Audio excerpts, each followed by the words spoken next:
In this video, we are going to go over implicative, which is called then statement. If then.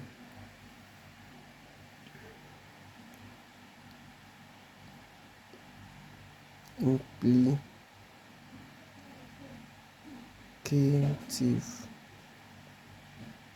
presented by this arrow. If then, or you can call it then.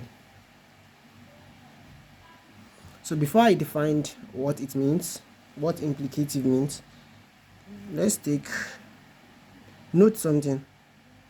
Note that if we have P imply Q, P stands for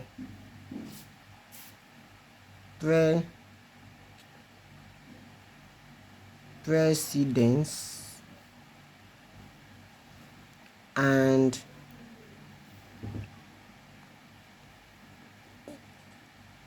Q stands for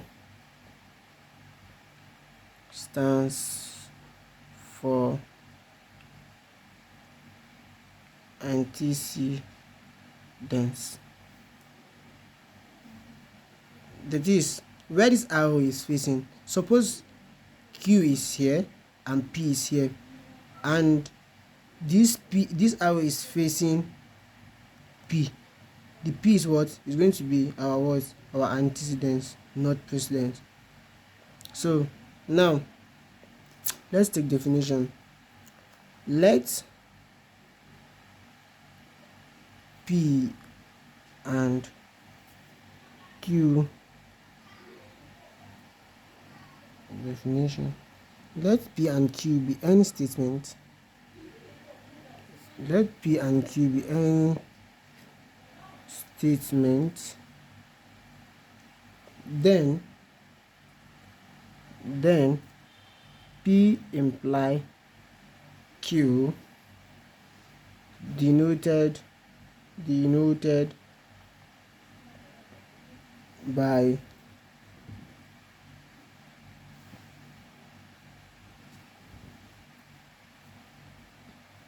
by this, or you can say let P and Q be any statement, then P imply Q denoted by this is always going to be true. Is always true if one, the antecedents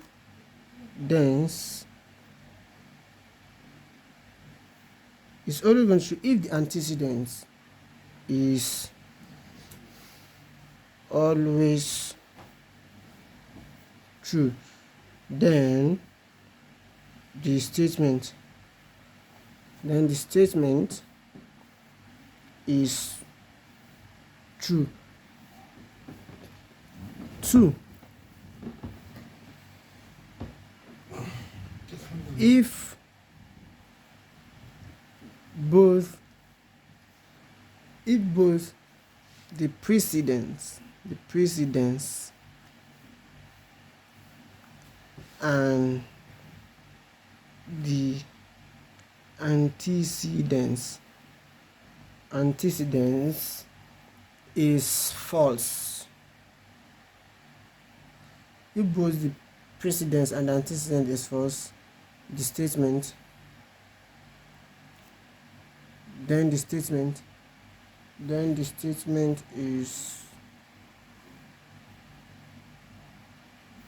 is true. Otherwise, it is false. Otherwise, it is false. So we said that if the antecedent is true, what's the antecedent? This is the antecedent. The Q is the antecedent. Suppose you're having P here, the P is going to be the antecedent.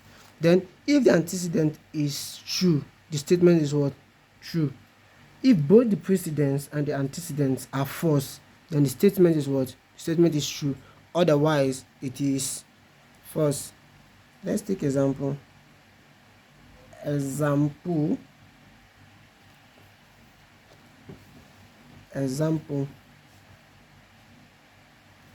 Let's say we have P imply Q for 1, then 2 we have Q imply P. Q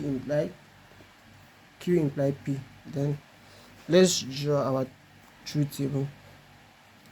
Here now we have just two statements, so our table is going to look like P Q, then our P imply Q, then our Q imply P.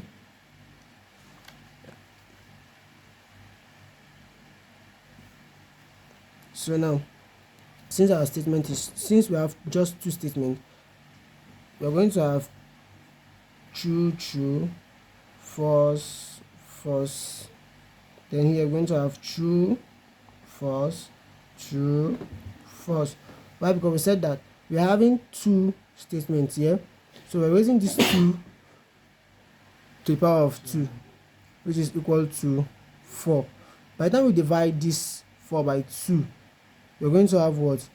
2, which means our first statement is going to be true, 2 true, and what? 2 false. Then by the time we divide this 2 with 2 again, we're going to have 1. It implies that what? We're going to have 1 true, 1 false, 1 true, 1 false for the second statement. So let's get started. Okay, to get P imply Q, we said that if our precedence is what? Is true, the statement is what? True. Or if both the precedence and the antecedents is false, then our statement is what? True. So now we are going to check what's our precedence now. Our precedence is what? P, and our antecedents is what? Q. So now we are going to check for antecedents. If our antecedent is true, then our statement is what? Is true for the first condition. So now let's check our precedence. Our antecedents is Q, and Q, which is the Q statement, is true. So our P imply Q is going to be true. Then for the second one, since our antecedent is false, the statement is going to be false. The third one, the third line, our antecedent is true, so our statement is true. Then the fourth line, which is the last one, if both the precedence and the antecedents is false, the statement is what? The statement is true. So now the fourth line, we have the precedence is false and the precedence is false and the antecedent is false, so our statement is going to be what? True. So for Q imply P now. For Q imply P. Let's go back. P is now our antecedent. In this Q imply P, the P is what? Is the antecedent, not the precedence. So now let's check what's our P. Our P is true, so the statement is true. Then our P is true, our antecedent is true, so the statement is true. Our antecedent is false, so the statement is what? Is false. And the last one, Q and P, both the precedence and the antecedents are what? Are both false, so the statement is what? True. So you can see that P imply Q is not the same as Q imply P. So P imply Q is not equal to Q imply P. So therefore it is not what? It is not commutative. It is not commutative. And our result is what? For this, our result is what? Contingency.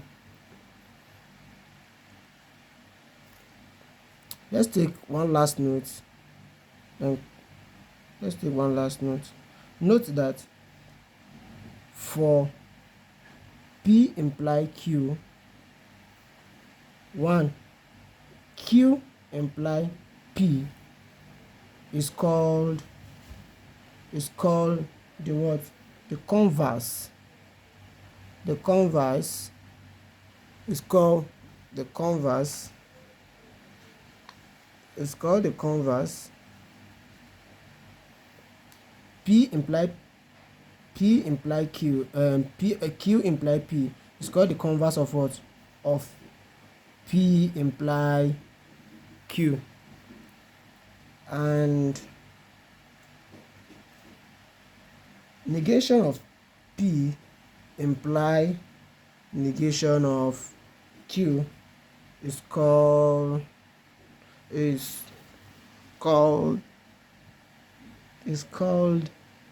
what? The contrapositive. It's called the contrapositive. Thanks for watching.